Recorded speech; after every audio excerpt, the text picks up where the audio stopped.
제가 아는 이 K씨라는 분은 30대 후반의 여성분이셨습니다. 그런데 이분은 남들 다 놀 때 놀지 않고 남들 다 쉴 때 쉬지 않았습니다.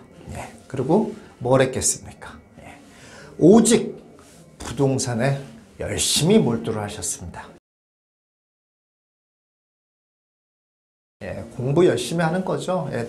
회사 퇴근하고 오면 그냥 뭐 열심히 그냥 강의도 듣고 뭐 유튜브 강의도 듣고 또 뭐 유료 강의도 가고 뭐 책도 보고 뭐 이러죠. 주말 되면 또 어떻습니까? 주말 되면 그냥 바로 임장이죠. 그냥 쫙 임장 뭐 다니 계속 그냥 열심히 그렇게 활동을 하셨죠. 그렇습니다. 오직 이유는 딱 하나. 오직 이 일개미의 지옥에서 벗어나겠다는 그 일념 하에 열심히 부동산을 사랑하고 부동산을 열심히 공부를 했습니다. 이런 K씨에게 큰 문제가 하나 있죠. 그건 뭐냐면은 남편이 이런 아내의 모습을 매우 싫어한다는 거였습니다. 그런데 내용을 들어보면 싫어할 수밖에 없습니다. 왜 그러냐면 이 여자분이 30대 후반이라고 그랬잖아요. 애가 둘이 있어요. 애가 둘이 있는데 그렇게 매일 회사 퇴근하고 오면 공부만 하고 있고 또는 뭐 강의 들으러 가고 뭐 이렇게 하고 주말마다 임장 다니고 이렇게 된단 말이에요. 그러면 애는 누가 봅니까? 남편이 다 육아 독박인 거예요. 다행히 남편이 이제 공무원이에요. 그러니까는 뭐 이제 퇴근 시간이 일정하니까 그러니까는 애를 이제 돌볼 수가 있었던 거예요. 근데 이게 뭐 해보신 분들은 아시겠지만 엄청 지치는 일이고 애들 본다는 게 엄청 어렵습니다.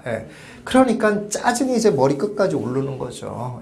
그래서 막 이제 얼마나 많이 싸움이 되겠습니까? 그렇잖아요. 이제 남편은 이게 얼마나 힘드냐, 애 보기다 너무 힘들다, 좀 제발 좀 부동산 공부 좀 그만하고 애 좀 봐라, 이렇게 얘기를 하고, 아내는 뭐라고 그러겠습니까?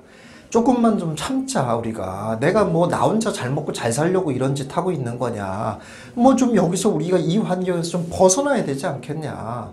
그러니까 내가 뭐 허튼 짓 하고 다니는 것도 아니고 공부하고 더 돈을 벌기 위해서 내가 이렇게 애쓰는 건데 그런 거 하나 서포트 못 해주냐, 막 이러면서 자주 이제 싸움이 잦은 거예요. 그래서 이제 굉장히 이제 사이가 안 좋게 됐습니다. 그래요. 그래서 이 여자분이 이제 괴롭잖아요. 그런데 이런 괴로운 마음을 어디 가서 얘기하겠습니까? 이런 괴로운 마음을 얘기할 수 있는 곳은 딱 한 군데밖에 없죠. 어디 있겠습니까? 그렇죠. 부동산 모임. 부동산 동호회 또는 뭐 하여간 부동산 공부하면서 알게 된 사람들의 모임, 이런 데서 이제 밖에 얘기할 수가 없는 거예요. 그 고충을 누가 이해해 주겠습니까? 그래서 이제 정말 나는 정말 남편이 너무 응원을 안 해줘서 너무 힘들다. 내가 뭐 이상한 짓 하고 다니는 것도 아닌데 정말 어쩌면 이럴 수가 있냐, 막 이러면서 막 고충을 토로하는 거예요. 그랬더니 그 중에 이런 모임 중에 그렇게 막 고충을 갖다 다 들어주고 이해해주고 하는 한 남자가 있었던 거예요. 여러 분들이 있었지만 그 중에서 특별히 그 여자 얘기를 정말 잘 들어주고 정말 그 여자의 고충을 진짜 깊이 이해해주고 공감해주는 그런 남자분이 있었던 거예요. 그래서 어떻게 됐겠습니까? 그 둘이 눈이 맞아버린 거예요. 라고 얘기하면 이건 이제 막장 드라마죠. 이렇게 얘기하면 이건 드라마에서나 있는 일이죠. 이건 드라마에서나 있는 일이고 현실에서 그런 일이 거의 안 일어납니다. 그렇죠? 그렇게 내 얘기를 잘 들어주는 사람은 있어요. 있는데 문제는 멋있지가 않아. 이런 거죠. 전혀 마음에 들지 않아. 남자로서 전혀 마음에 들지 않아. 이런 경우가 거의 대부분이죠. 이제 이분 플러스 이제 다른 분들이 많은 조언을 해주기를 뭐라고 얘기를 하냐면 이런 조언을 해주는 거예요. 좋은 해결책이 있다. 남편이 그렇게 힘들어하고 있는 거는 그건 뭐냐? 돈을 버는 걸 안 보여줘서 그렇다. 돈을 버는 걸 보여주고 돈을 갖다 주면 남편이 완전히 달라질 거다. 이런 얘기를 하는 거예요. 생각해보니까 맞는 얘기 같잖아요. 제가 그러니까 그 여자분이 자꾸 희생만 강요하고 희생만 요구하고 좀 더 기다려라 더 기다려라 이런 얘기만 했지 너무 당근을 주지 않았잖아요. 그러니까 이 여자분이 결심을 했습니다. 아, 그렇지. 내가 이거를 갖다가 이득이 난 거를 보여주고 그거를 갖다 남편에게 주면 남편도 기분이 좋아지고 나를 좀 더 응원하겠지 라는 생각이 든 거예요. 그래서 이분이 1억 주고 산 부동산이 있었어요. 근데 그게 4년 만에 얼마가 됐냐면 4억이 됐습니다. 그렇게 성공을 한 거죠. 3억이나 벌은 거예요. 사실은 근데 이게 지금 뭐 좀 주목받고 있는 상황이다 보니까는 이걸 냅두면 5억까지는 갈 거라고 생각이 드는 거예요. 그런데도 불구하고 가정의 평화를 위해서 여자분이 과감하게 매도를 했습니다. 4억을 딱 손에 쥐었어요. 그래서 당당하게 남편에게 갔습니다. 남편에게 가서 자, 이거 보십시오. 내가 1억을 가지고 4억을 만들어 왔다. 3억이나 벌어왔다. 이거를 갖다가 얼마나 기쁘냐 하고 떡하니 돈을 내밀었어요. 남편한테. 그랬는데 여기서 대반전 드라마가 펼쳐졌습니다. 이 남편분이 4억에 팔았다는 소리를 듣고 딱 하는 말이 뭐라고 그랬냐면 그거 왜 나한테 얘기도 안 하고 팔았어? 라고 딱 얘기를 하는 거예요. 그건 냅두면 5억까지 갈 건데 왜 4억에 팔았어? 라고 얘기를 하는 거예요. 이 여자분이 갑자기 뒤통수를 맞은 것 같이 충격을 받은 거예요. 아니, 이 남자가 전혀 부동산에 관심도 없고 그런 줄 알았더니 알고 봤더니 그게 아닌 거예요. 자기도 모르게 뒤에서 다 그 시세 검색하고 다 이러고 있었던 거예요. 그러면서 자기한테 한마디 상의도 없이 그거를 갖다 4억에 팔았다고 막 뭐라 그러는 거예요. 미쳤냐, 이걸 냅둬야지, 왜 팔았냐, 뭐 이런 얘기까지 하는 거예요. 여자가 어떻게 됐겠습니까?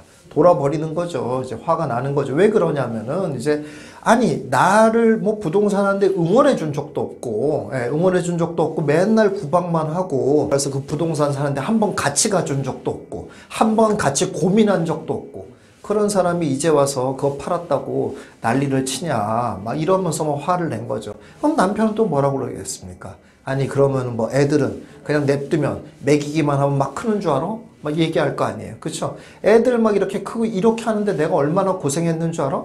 당연히 내가 이렇게 말할 자격이 있는 거지. 나한테 당연히 물어봤어야 되는 거지. 이렇게 얘기를 하는 거예요. 상황이 매우 심각하게 되었습니다. 그래서 돈을 손에 쥐었는데 이혼 위기까지, 거의 뭐 별거 수준까지 이렇게 가게 되는 최악의 상황으로 치닫게 돼버렸습니다.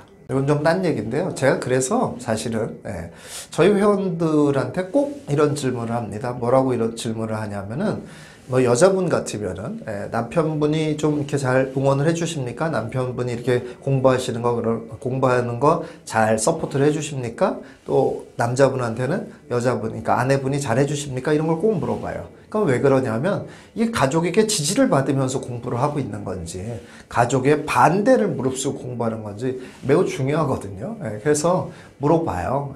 그럼 대부분 지지를 받습니다. 그런데 몇 분들은 정말 아까의 사례와 같이 이렇게 지지를 못 받는 분이 있어요. 우리 회원 중에 한 분도 그런 분이 있으셨어요. 그래서 아내가 싫어한다는 거예요. 자기 부동산 하는 거. 심지어는 제 부동산 수업을 오는 것도 거짓말을 하고 온대요. 뭐 무슨 진짜 뭐 바람 피러 딴 여자 만나고 가는 것도 아닌데 제 수업을 들으러 오는데도 거짓말을 하고 온대요. 그만큼 싫어한다는 거예요. 그래서 내가 그건 좀 너무한 것 같은데 이렇게 생각을 했어요. 그랬는데 제가 그 이유를 알았어요. 어떻게 알았냐면 이분이 이제 뒤풀이에 와가지고 막 얘기를 하는 거예요. 얘기를 하니까 뭐 아까도 말씀드렸듯이 이런 부동산 얘기를 할 수 있는 데가 많지 않잖아요. 그러니까 부동산 뭐 이렇게 모임이고 부동산 뭐 수업 듣는 사람들이고 하니까 신나게 부동산 얘기를 막 하는 거예요. 막 해요. 근데 이제 부동산 공부하는 사람들이라고 해서 맨날 부동산 얘기만 하는 거 아닙니다. 그렇죠? 뭐 이제 세상 돌아가는 얘기도 하고 뭐 재밌는 얘기도 하고 뭐 연예인 얘기도 하고 뭐 이렇습니다. 그런 얘기가 딱 나왔어요. 그랬더니 이분이 갑자기 어떻게 되냐면은 멍 하고 있어요. 딴 생각하고 있습니다. 그러다가 어쩌다가 또 다시 이제 부동산 얘기로 돌아가잖아요. 그럼 다시 눈이 번쩍 뜨여요. 번쩍 뜨이면서 또 막 부동산 얘기를 하는 거예요. 그래서 또 딴 얘기하면 갑자기 멍해져요. 예. 제가 이걸 보면서 좀 집에서 싫어하겠다 이런 생각이 들더라고요. 예. 몸만 집에 있으면 뭐합니까? 예. 머리는 다 딴 데가 있으면 누가 좋아합니까 그거를. 예. 그러니까 제가 그분한테 얘기했어요. 암만 해도 조금 부동산에 좀 과하게 몰두돼 있는 것 같으십니다. 예. 조금 좀 이제 부동산에 좀 신경을 좀 끊으시고, 예. 좀 가정의 이제 그 생활을 좀 잘하도록 좀 신경을 쓰시는 게 좋겠습니다. 이런 얘기를 제가 해드렸어요. 여러분들, 이 주객이 전도되면 안 되잖아요. 그렇잖아요. 예. 우리가 목숨 걸고 내가 뭐 지금 아니면 돈을 못 벌어. 지금 내 젊었을 때 한 푼이라도 더 벌어야 돼. 자세는 좋습니다. 자세는 좋지만, 그렇지만 우리가 희생하지 말아야 될 많은 것들이 있잖아요. 그런 걸 다 희생해 가면서까지 우리가 할 필요는 없다는 거죠. 그렇죠? 네, 그렇습니다. 여러분들 아까 그 부부들 어떻게 됐을 것 같아요? 그래서 이혼 짝 했을 것 같습니까? 예, 진짜 이혼할 뻔했어요. 예, 그랬는데 진짜 하늘이 도우신 거죠. 하늘이 도우사. 예, 이런 말 하면 조금 어쩔지 모르겠습니다만은 그 아이가 갑자기 이제 심장병이 발견이 됐어요. 예, 그래서 너무 깜짝 놀랐을 거 아닙니까? 예, 그래서 심장병 수술을 하러 들어가게 됐어요. 예, 그래서 심장병 수술을 해서 뭐 다행히 완치가 됐습니다. 예, 그 과정에서 부부가 다시 서로를 이해하고 다시 화해하게 되는 그런 계기가 돼서 이혼을 면하게 됐습니다. 저는 뭐 그 소식을 듣고 굉장히 기쁘게 생각하고 신이 도왔다 이런 생각을 했습니다. 그렇습니다. 여러분, 이 부동산 세계가 굉장히 많은 이점을 주고 굉장히 많은 우리에게 생활에 편의를 가져다 주는 건 맞습니다. 그런데 부동산의 세계에 너무 몰두하다 보면 요즘 히트하고 있는 드라마 부부의 세계 꼴납니다. 그렇죠? 거기도 마찬가지잖아요. 남편이 딴 데에 다 정신 팔려 있으니까 가정이 깨져버린 거잖아요. 그렇죠? 뭐 조금 심하게 말하면 비슷한 겁니다. 누군가가 하여간 한쪽이 부동산에게 너무 심하게 마음을 뺏기고 있으면 관계가 깨져버리게 되겠죠. 그렇게 되지 않는 여러분들, 그래서 부동산의 세계가 부부의 세계가 아니라 행복한 부부의 세계를 만드는 그런 여러분들 되시기 바라겠습니다. 오늘 영상 여기까지 하도록 하겠습니다. 감사합니다. 영상이 좋았다면 좋아요와 구독을, 영상이 나빴다면 싫어요를 꼭 눌러주세요. 여러분들의 의견과 응원이 큰 도움이 됩니다. 감사합니다.